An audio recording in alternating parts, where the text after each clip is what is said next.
Okay, folks, welcome back. And the next video looks at the 2020 Leaving Cert Physics paper where they were looking for an experiment to determine the refractive index of glass. So light was passed through a glass block, and the angles of incidence and the angles of refraction were measured for different values of I. The following data were recorded. So they give us 6 pairs of angles of incidence and their corresponding angles of refraction. So as we can see there, looking at this question, the first thing it asks us is to explain how the refracted ray and the angle of refraction were determined. So when it says determined, it is asking us how do you set up the experiment and then how do you measure them. And it also tells us that a label diagram may help your answer. Well, when I see something like that, I wouldn't think that that is a suggestion. I would think of that as a requirement. So what I'm going to do is I'm going to draw my diagram. And again, as I've said before, every time you draw a diagram in physics, you should draw it as big as you can. There is no such thing as a diagram that is too big, unless it runs off your page, but there is such thing as a diagram that is too small. So make sure you draw it nice and big, and you will also make sure that we use a ruler. So the first thing I'm drawing is a glass block.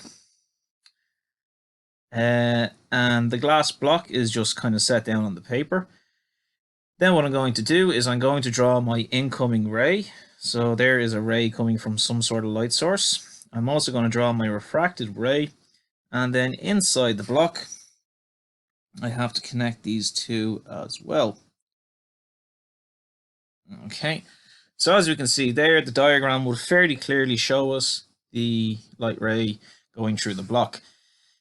Since I'm measuring an angle I and an angle OR, I need to ensure that at the point of incidence, where my light enters the block, I draw my normal. If you remember, the normal is always drawn 90 degrees to the point of incidence.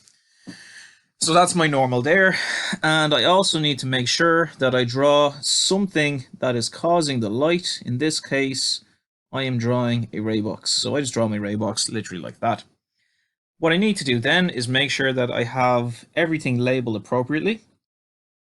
So in order to draw my ray box, again, just a little arrow popping out of it, and that is my ray box.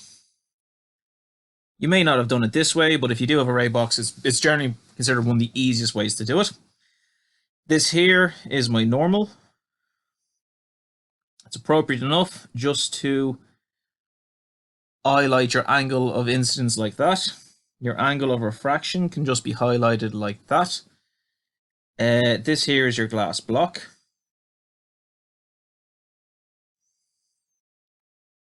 And once we have that, we should have everything written there into our diagram. So what we can do then is we just need to explain exactly how we do this. So kind of a quick little procedure. So I would just go under it, and I always think bullet points are the best way that we go and do this. So just take a little bit of space under it, under your diagram. Again, that diagram should be roughly about half a page, or to 1/3 of a page. So just start doing that. I'm going to move the screen up, if you don't mind. And I would put in that the ray box is set. So light ray enters the block as shown.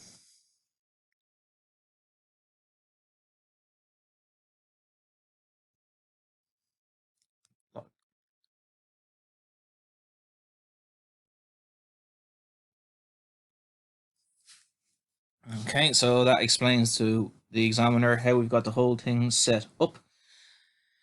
I would then state that we draw a normal at the point of incidence.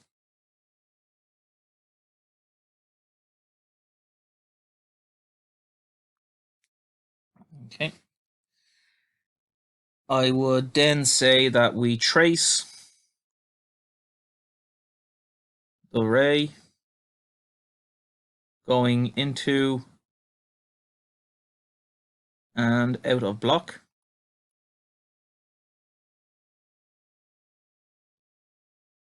I would then say, and I'm sorry, I'm moving off the page. So again, remove the block.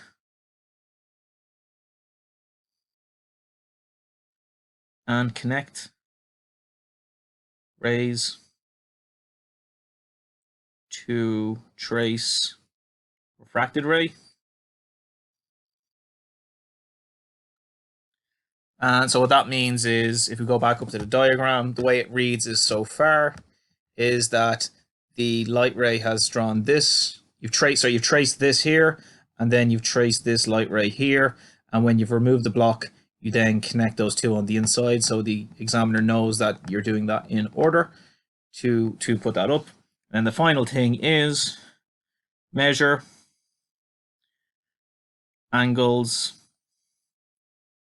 I and or against the normal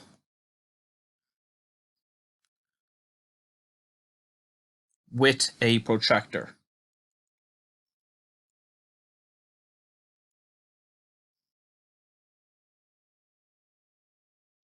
Okay.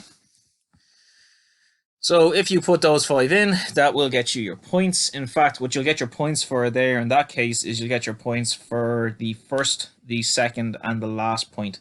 Now, the question did only ask you to find the angle or, but I always kind of write in angle I and angle or together. I think it just gives a more complete view of what you've done, but it still hits the marks for you there as well.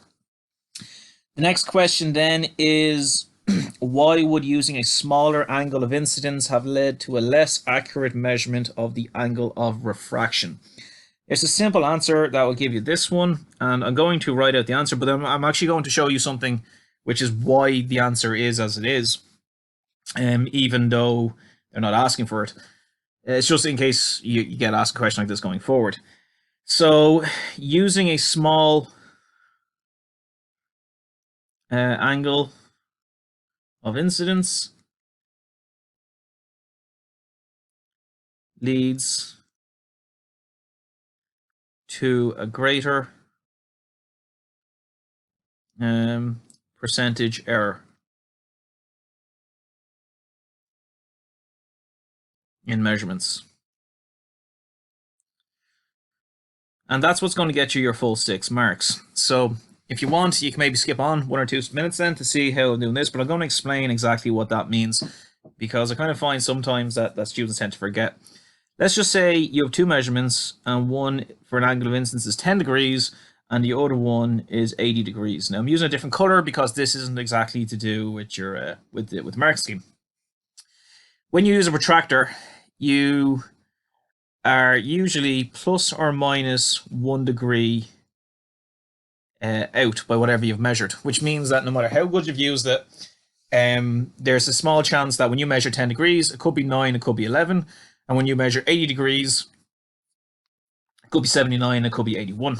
So your error is the 1 degree, which means that you have a potential of 1 over 1 in 10 degrees being wrong, which is a 10% percentage error. However, if I measure high numbers, being 1 degree out when you're measuring 80 degrees, well, that's not really going to give you too much of a difference.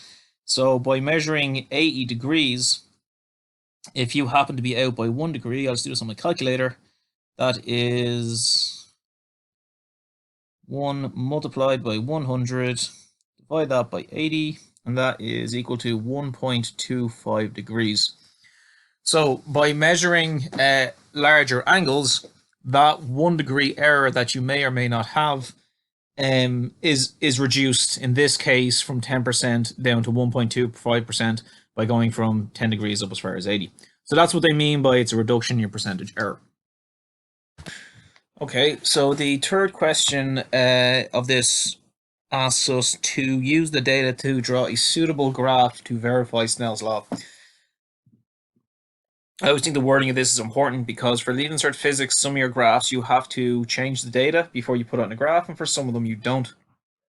And I've generally found that when you have to change the data, the words suitable graph tend to be used there. So in this case, we have to do something with the data in our question. What I'm going to do is I'm just going to draw the table out from the question as it was given to us. And we'll look in a minute about what we actually have to change. Okay. So taking the data from the table, they've given us values of, they've just given us values of I, and they've given us values of or, and they've given us that with the unit of degrees. So if I copy them out from the question, we have a 30 degrees, a 40 degrees, a 50 degrees, 60, 70, and 80. Okay, so it just went up in tens. Okay, and the corresponding values for or is 19, 25, 31, 35, 39, and 41. So if we go to our log tables and we look up refractive index, we will find the formula n is equal to sine I divided by sine or. I might rearrange that into a form I'm more familiar with, and the form I'm more familiar with is sine I is equal to n sine or.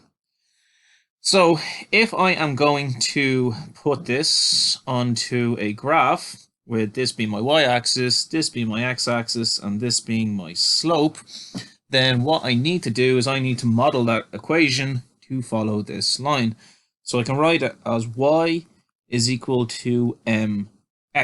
So what this tells me is that I need to put sine I values on my y-axis, I need to put sine or values on my x-axis, and that will leave me with my slope being equal to n, which is my refractive index of my line, which I just have, sorry, just down here. So this tells me what I need to do with my equation. Or with my data, I need to find the sine I values, and I need to find the sine or values. So again, I need to show this to my examiner. So draw a new table.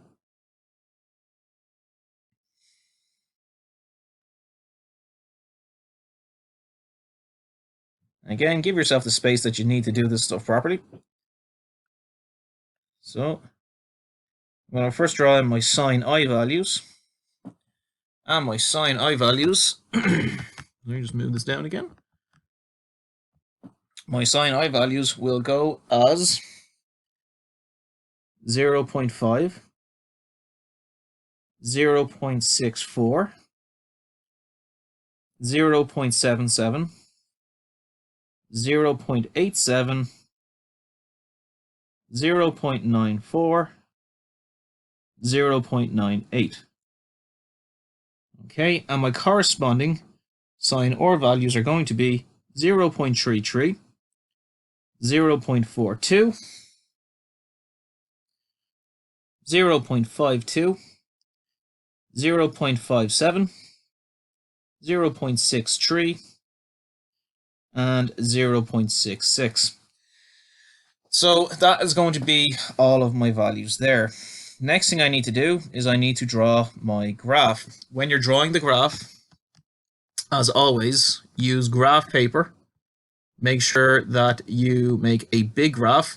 Graph paper is A4, so you should be drawing an A4 size graph. No need to make it too small. It makes it hard to work with.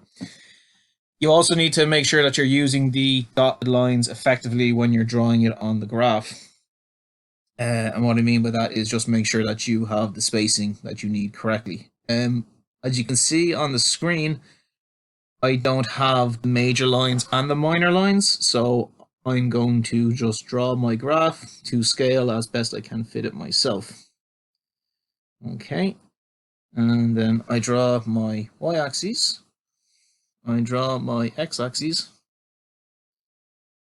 Okay, now, important thing, you need to draw your variables, or your different parts of your graph. They need to be equally spaced. So my y-axis, as you can see there, my sine I has the highest value of 0.98, which means I need to go up in 10 divisions, and I need to make them 0.1 each. So will I do that? Okay, that after accidentally moving on me. I'll move that back. There we go. So I'm just going to move my ruler, and I'm going to go every 4 dots. So 0.1, 1, 2, 3, 4, 0.2, 1, 2, 3, 4, 0.3. Sorry, that is incorrect. Every 5 dots, sorry. 1, 2, 3, 4, 5, 0.2, 1, 2, 3, 4, 5, 0.3, 1, 2, 3, 4, 5, 0.4, 1, 2, 3, 4, 5, 0.5, 3, 4, 5, 0.6, 1, 2, 3, 4, 5, 0.7, 1, 2, 3, 4, 5, 0.8, 1, 2, 3, 4, 5, 0.9, 1, 2, 3, 4, 5, 1. So now I can label them 0.1, 0.2, 0.3, 0.4, 0.5, 0.6, 0.7, 0.8, 0.9, 1.0. Then I do the exact same thing going along my x-axis. So I'm going to use again every 5 little blocks. 1, 2, 3, 4, 5, 0.1, 1, 2, 3, 4, 5, 0.2, 1, 2, 3, 4, 5, 0.3, 1, 2, 3, 4, 5, 0.4, 1, 2, 3, 4, 5, 0.5, 1, 2, 3, 4, 5, 0.6, 1, 2, 3, 4, 5, 0.7. I'm not going to go beyond that because if I look at my sin R values, I don't have to. So I can just taper this back here.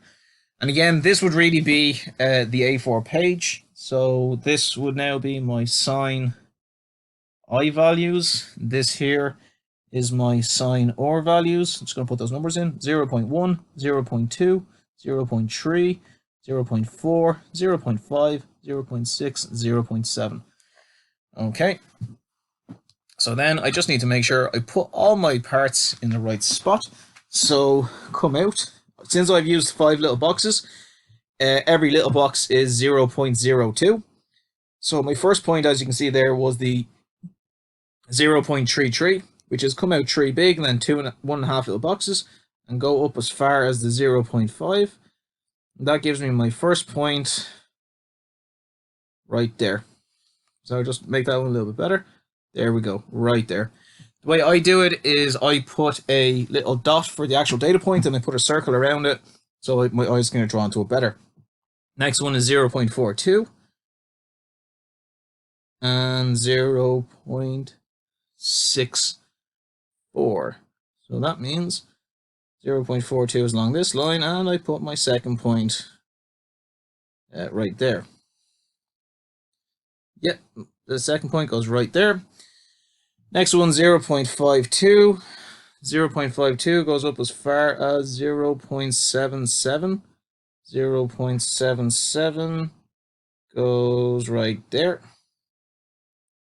Next one is 0.57. 0.57 goes up to 0.87, and the 0.87 stops me right there. Next one, 0.63. 0.63 goes up, stops at 0.94, which is this point here. The last one is 0.66, goes all the way straight up, and 0.66 stops at 0.98. 0.98 is this last dot up here. So, as you can see, we have that straight line graph that we're familiar with for Snell's law, and then I would take my ruler, and I have to make sure that my point goes through the origin, and I need to put in what's called a line of best fit, which, if you can remember, means that as many points are above the line as there are below the line as well. So as you can see, there's 3 points on, there's 1 point that's notably below, 1 or 2 little points above, 1 or 2 little points below as well. So that's going to be a graph and the data set that will hit you your full marks. It works by 6 marks goes for calculating the values in the table, which we've just put up there.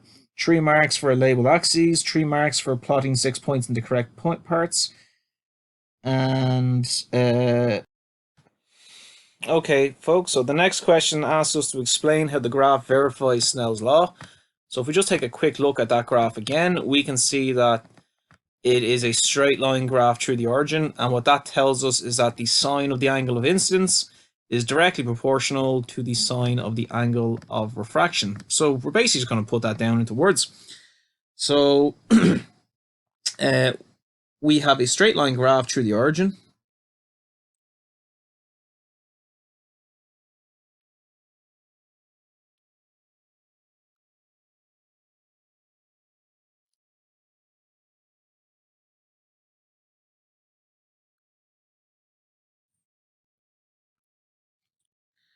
Okay, and this shows us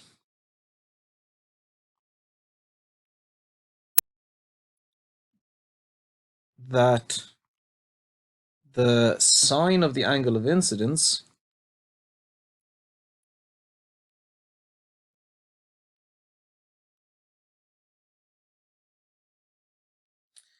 is directly proportional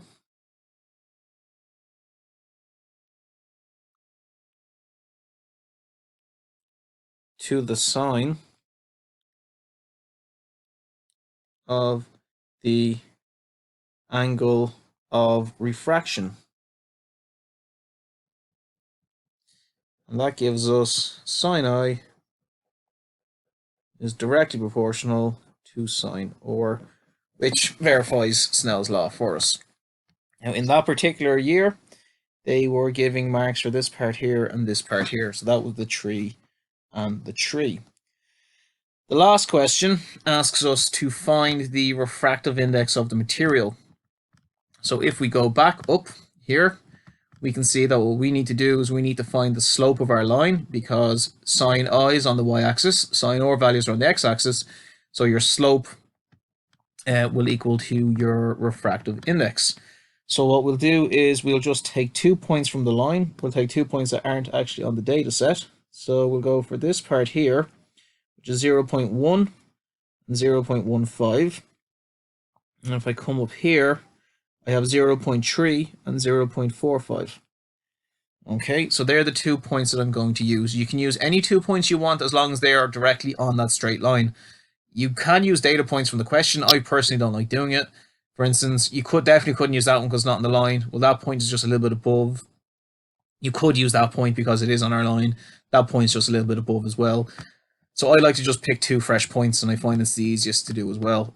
Some teachers will say you should use the 0, 0 origin. Some people will not. I think it's fine as long as it's on the line.